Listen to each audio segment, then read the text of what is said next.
sehat. Gimana kabarnya hari ini? Alhamdulillah. Kita ini nanti saya akan masuk ke supervisi ya. Sebelum kita supervisi, kita perlu ngobrol dulu ya terkait tujuan belajar. Kira-kira ini nanti dengan masuk kelas tujuan pembelajarannya apa? Tujuan pembelajaran saya sebagai guru BK yaitu untuk meningkatkan komunikasi terus pendekatan kepada peserta didik, lebih interaktif ke peserta didik. Meningkatkan pendekatan komunikasi dan interaksi tadi ya. Oke, itu pembelajarannya ya. Ini nanti di kelas berapa? Di kelas 8. Di kelas 8. Oke. Selanjutnya untuk area pengembangan. Pada satu supervisi nanti kira-kira targetnya ingin area pengembangannya itu yang lebih fokus itu di mana? Menurut saya area pengembangannya itu di cara saya untuk pendekatan ke anak-anak, pendekatan ke anak-anak. Jadi 2 poin ya area yang ini kami kembangkan terkait pertama pendekatan ke anak, kemudian interaktif berarti semacam gitu ya. Oke, ini area yang kemudian untuk strategi ya, strategi atau metode pembelajaran nanti yang akan digunakan oleh Bunita. Yang pertama itu nanti diskusi kelompok. Setelah diskusi kelompok, nanti setiap kelompok akan presentasi ke depan. Setelah itu, untuk saya akan menyimpulkan bahwa pembelajaran tersebut. Jadi strateginya akan diskusi kelompok ya. Kelompok. Oke, kemudian nanti ada presentasi. Oke, tapi nanti menyimpulkan. Mungkin itu saja kita moralan kita pra observasi nanti. Nanti kita akan melanjutkan observasi pembelajarannya. Oke, terima kasih, semoga sukses di pembelajaran.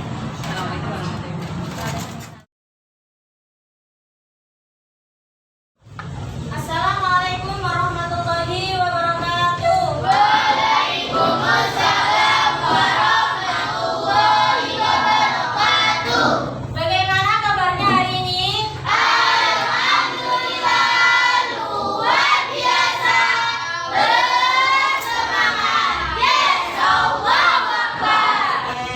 Sebelum pembelajaran hari ini kita mulai, sebelumnya kita berdoa terlebih dahulu. Mbak Meira, minta tolong pimpin doanya.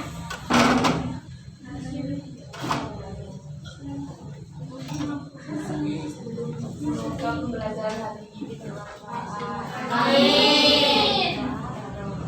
Amin.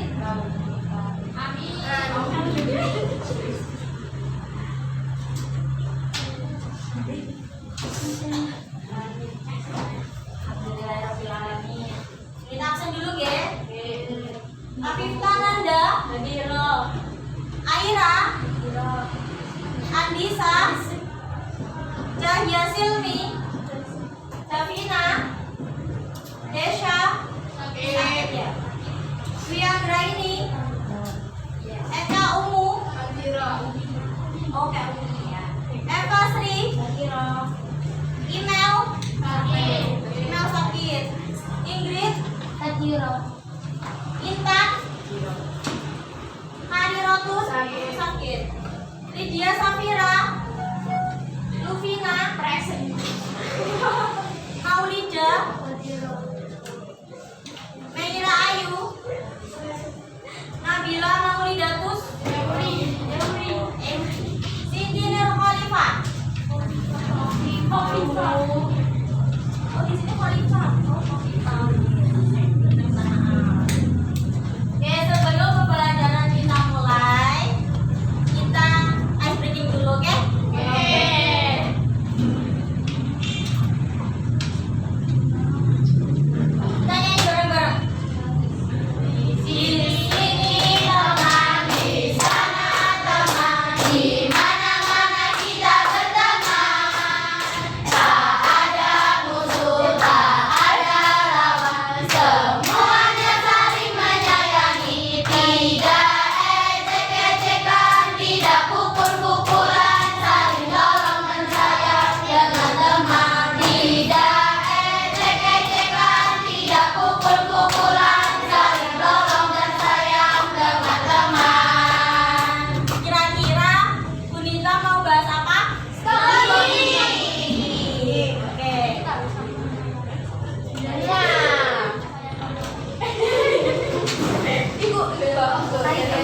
Apa sih bullying itu?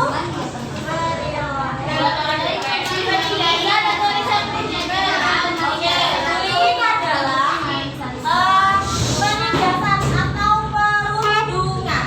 Segala bentuk penindasan atau perundungan kekerasan yang dilakukan dengan sengaja oleh satu orang atau lebih dengan tujuan untuk menyakiti dan dilakukan secara terus menerus.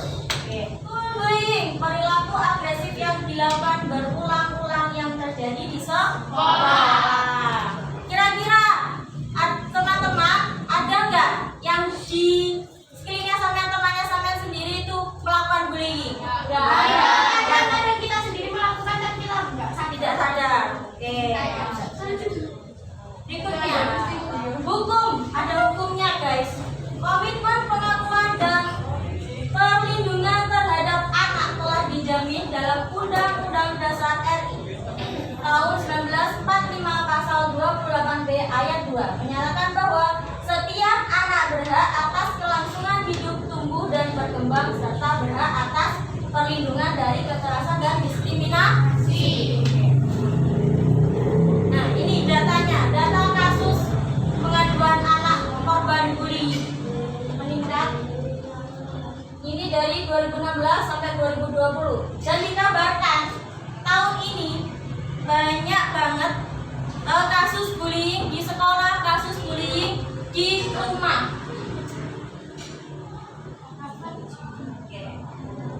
Macam-macam bullying, kira-kira macam-macam bullying apa aja sih?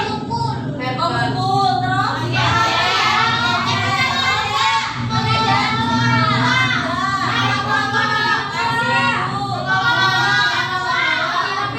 menghina fisik sih.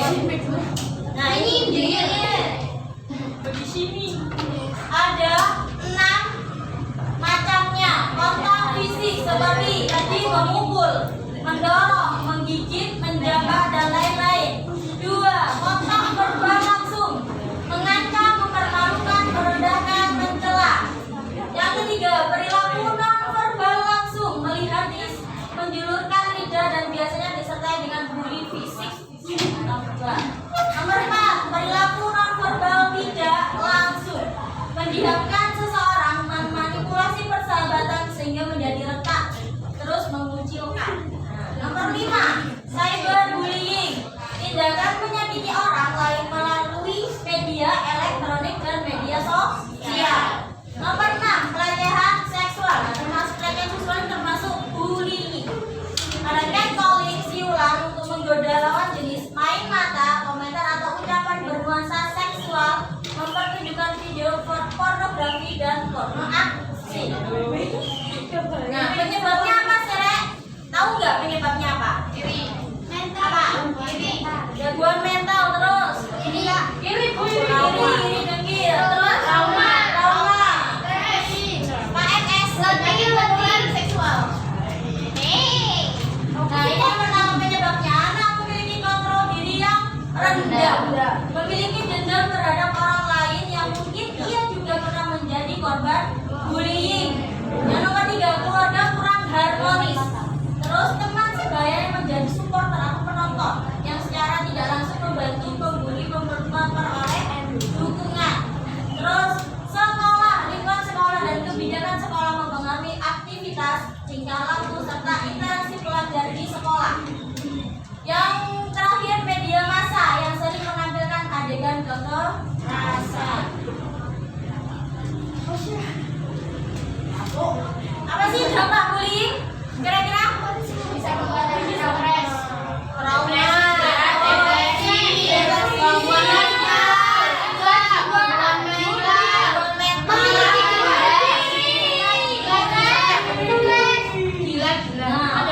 dampak bagi korban, depresi, terus menurunnya kognitif, rendahnya rasa percaya diri, tidak percaya pada orang lain, trauma berat, frustasi, depresi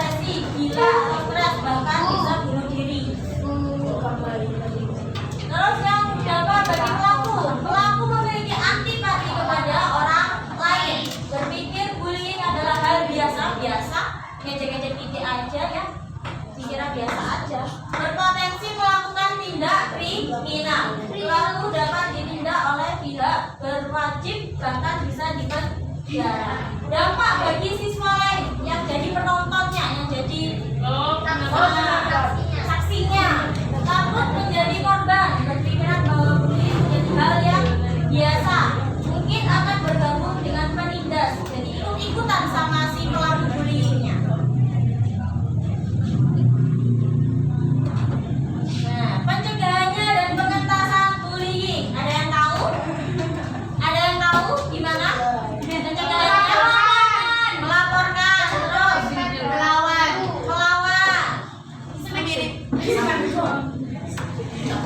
Angkat tangan siapa?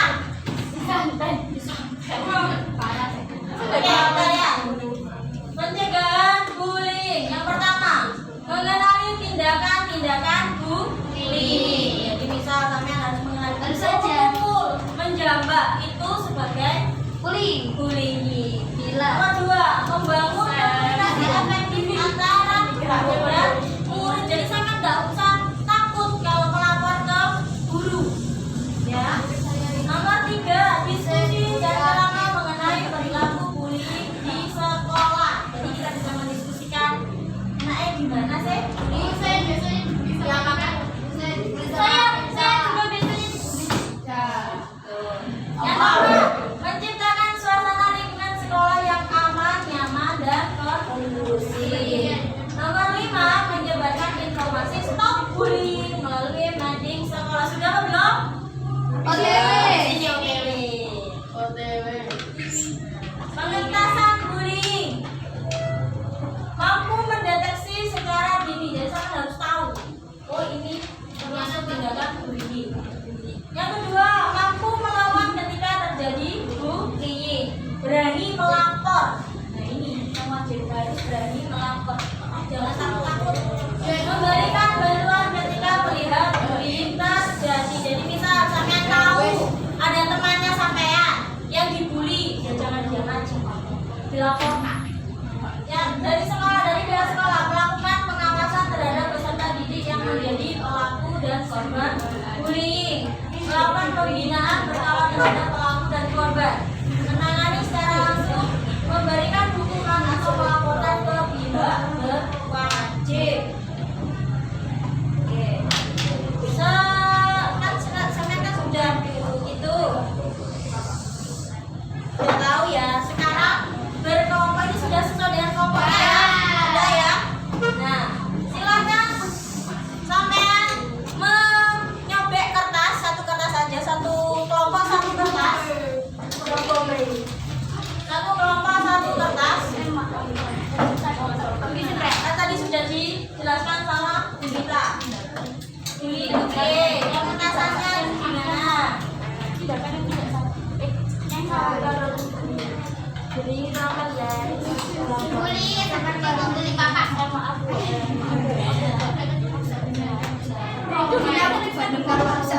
Dari tak tinggal Melayu, aku jualan di Dari pengertian bullying menurut bahasanya sampai menurut sampean.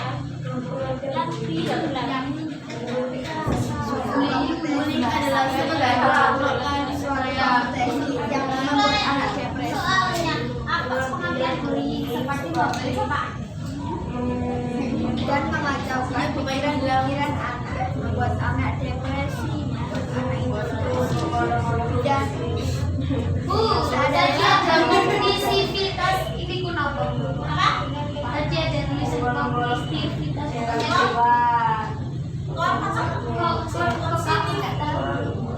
Positivitas nggak tahu ya. konvensional. Buku kayak itu belum dijelasin, nggak tahu saya. Oh iya, nanti dijelasin ya. Penyebabnya itu aku ini kalau kowe itu mesti jadi nabok lain. Aku ya kalau bullying. Terus ya itu juga bullying. Dulu saya dijambak gila, dibully saya. Gila, kan baru saja Bu Nina menjelaskan. Sudah terjadi. Malah ketawa.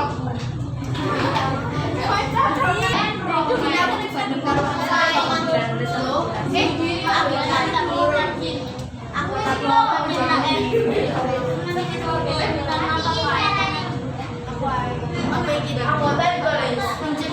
sambil mendengarkan temannya yang presentasi di depan ya. Sampai bisa Berani melawan. berpendapatnya yang menanyakan ke kelompok yang di depan.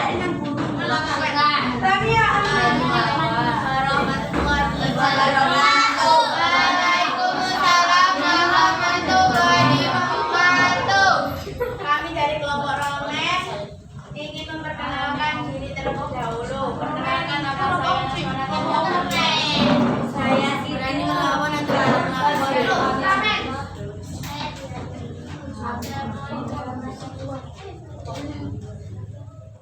pengertian bullying. Bullying adalah suatu perundungan, melakukan kekerasan dengan cara ceplas-ceplos yang disengaja. Penyebab bullying biasanya di hati, gangguan mental, menjadi pendiam.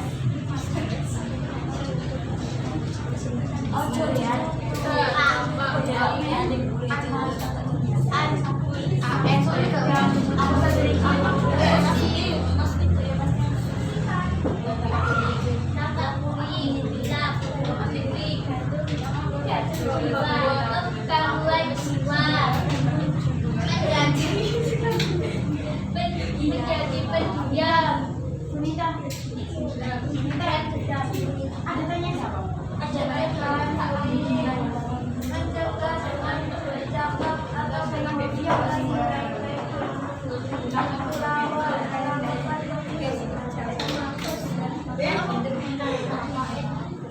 Bapak, apa yang ada bertanya? Saya. Assalamualaikum warahmatullahi wabarakatuh. Waalaikumsalam warahmatullahi wabarakatuh. Saya Wina Salsabila dari Korden. Saya akan bertanya, apa yang dimaksud bicara ceplas-ceplos yang tidak disengaja? Sekian dari kelompok Lode. Wassalamualaikum warahmatullahi wabarakatuh.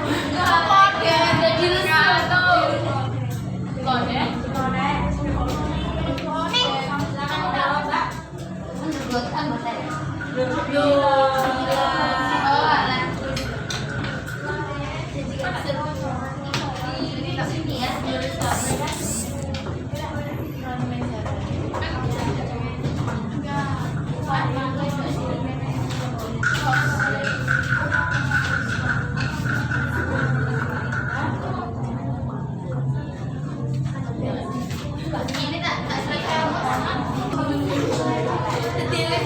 Assalamualaikum warahmatullahi wabarakatuh. Saya akan menjawab dari kelompok Lode. Apa yang dimaksud omongan ceplas-ceplos? Saya kan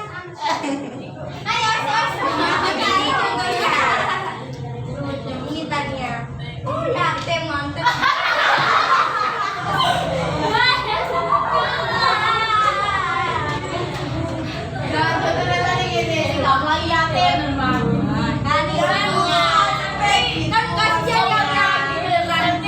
Vivi ajarin yang Ngomong lain mungkin ada pertanyaan lagi.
Bapak itu nanti yang melawak mana? Lalu ini orang depresi membuat diri tidak percaya diri, selalu dia Tidak semangat hidup. tidak sabar nyawa orang saudara orang bisa jadi pendiam oke Mengganggu negara. jadi bullying itu sangat berbahaya. Jangan melakukan bullying waktu so Bisa dicoba lagi. sebelum pembelajaran itu tutup, mari kita berdoa. Alhamdulillahirabbil alamin. Assalamualaikum warahmatullahi wabarakatuh. Waalaikumsalam warahmatullahi wabarakatuh. Oke, Bunita, alhamdulillah tadi sudah melaksanakan pembelajaran ya. Gimana rasanya? Alhamdulillah senang rasanya karena bisa berinteraksi langsung sama anak-anak, bisa berdekatan langsung sama anak-anak. Ya, oke. Jadi dengan melakukan inovasi, kira-kira apa saja yang sudah dilakukan Bunita? Hal baik apa yang tadi sudah dilakukan?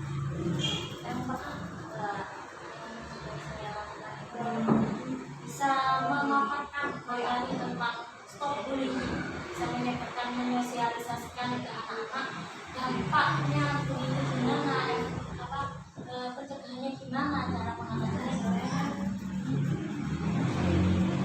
Memang sudah dilaksanakan sih, dan anak-anak tadi sudah menerima materi tentang pendidikan. Oke.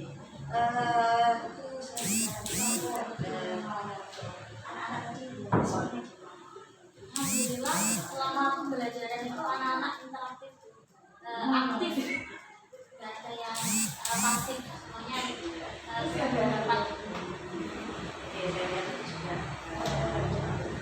oke, saya lihat tadi sudah hanya tadi dengan juga memberikan beberapa pertanyaan.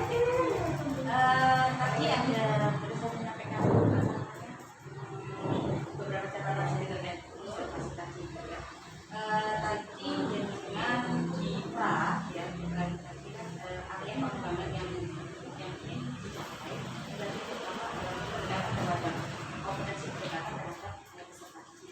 Kemudian yang kedua komunikasi. Menurut Bunita dua kompetensi itu sudah Menurut saya sudah, walaupun belum 100% komunikatifnya, pendekatannya lumayan. selain tadi pendekatan itu dari komunikasi ada cerita yang dilakukan selain pendekatan sama komunikasi ada lagi nggak tadi yang dilakukan?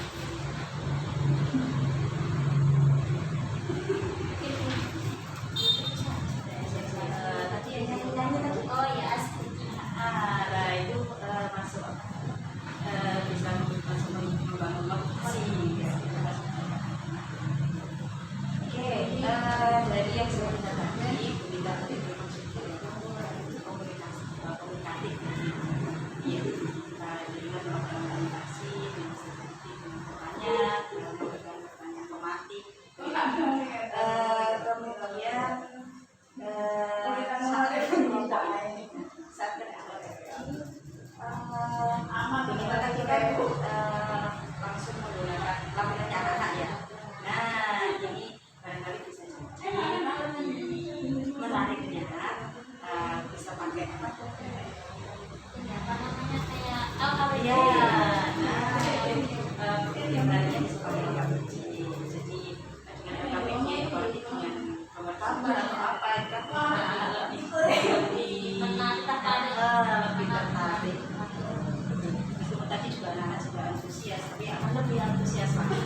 masih fokus di satu kelompok, mungkin kedepannya kita bisa melakukan apa untuk menambah kompetensi ini tadi.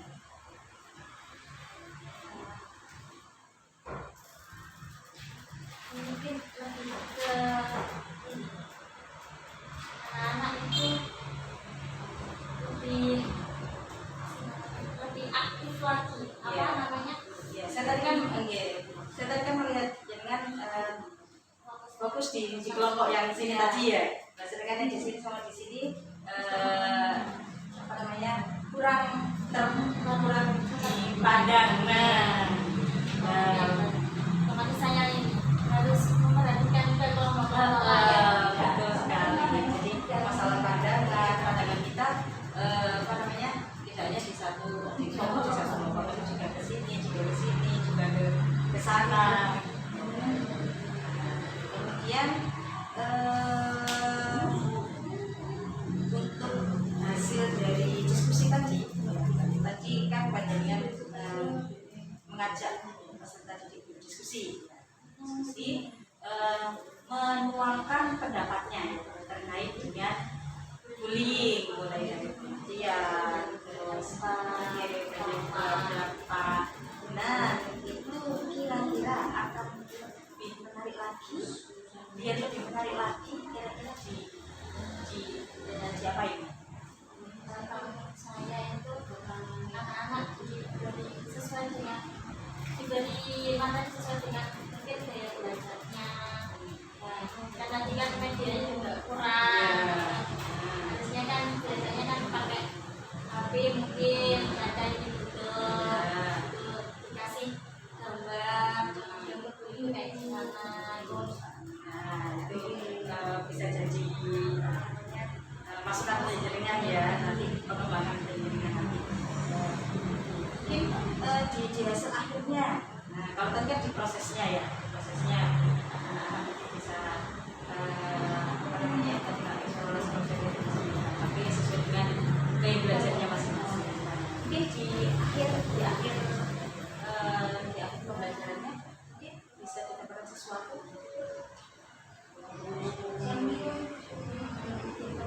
Dan mungkin itu bisa role playing apa bermain peran. Oke, bisa. Nah, apalagi selain bermain peran ada yang bully, ada yang gitu ya. Terus observasi anak-anak setelah pembelajaran di luar pembelajaran itu kira-kira ngena nggak apa materinya tadi. Oke, kita kembali ke tadi dengan mengatakan kalau anak-anak bisa belajar sesuai dengan gaya belajarnya. Tadi itu nyambung dengan apa? Pembelajaran diferensiasi ya. Kalau itu berarti diferensiasi. Diferensiasi gaya belajarnya. Diferensiasi Iya, konten ya. Selain konten mungkin bisa dilaksanakan diferensiasi apa lagi? Diferensiasi sesuai dengan Tapi kan anak-anak itu mencari pengertian, kemudian dapat dan lain-lain. Mungkin untuk selanjutnya mungkin anak-anak bisa menyebarkan. Nah, mungkin bisa menyebarkan apa dalam bentuk apa? mungkin bisa menyebarkan lewat poster. Nah, Di media sosial, Iya. di sekolah-sekolah, Nah. lewat poster-poster. apakah hanya bentuk poster? Ya. Enggak, bisa apa aja?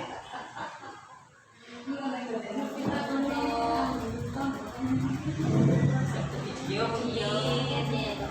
Bisa video, bisa di YouTube-nya Iya. sekolahan. Nah, itu anak-anak bisa membuat poster, bisa buat video. Nah, itu sudah masuk diferensiasi apa? Diferensiasi. Iya. Oh, iya. Nah, itu jadi apa namanya? Kedepannya mungkin kita bisa berkarya,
ternyata di actionnya ternyata mengajak anak-anak sudah apa namanya sesuai dengan sesuai dengan pembelajaran yang seharusnya. Jadi kalau kita ketika menyimpulkan itu memang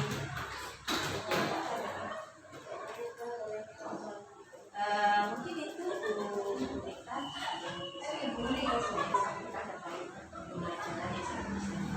Jadi mungkin selanjutnya apa nih rencana kedepannya?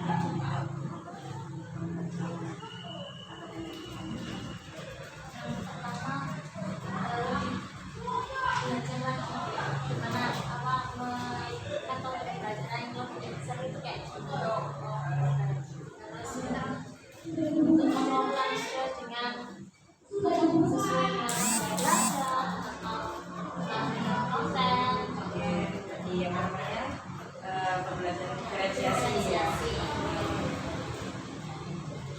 Oke, mungkin ada lagi? Ya, oke. Untuk mempelajari metode pembelajaran, diferensiasi, kira-kira apa yang bisa dilakukan?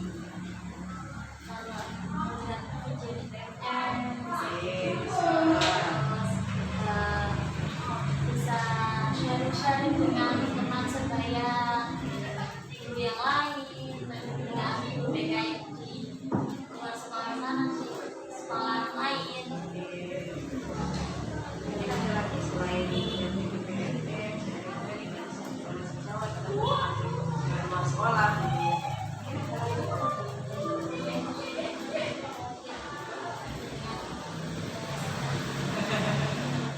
Ya intinya apa namanya terus belajar dan pengalaman bisa kolaborasi juga atau bisa ini ketika ada teman yang melakukan pembelajaran diferensiasi ya bisa ikut masuk ke kelasnya.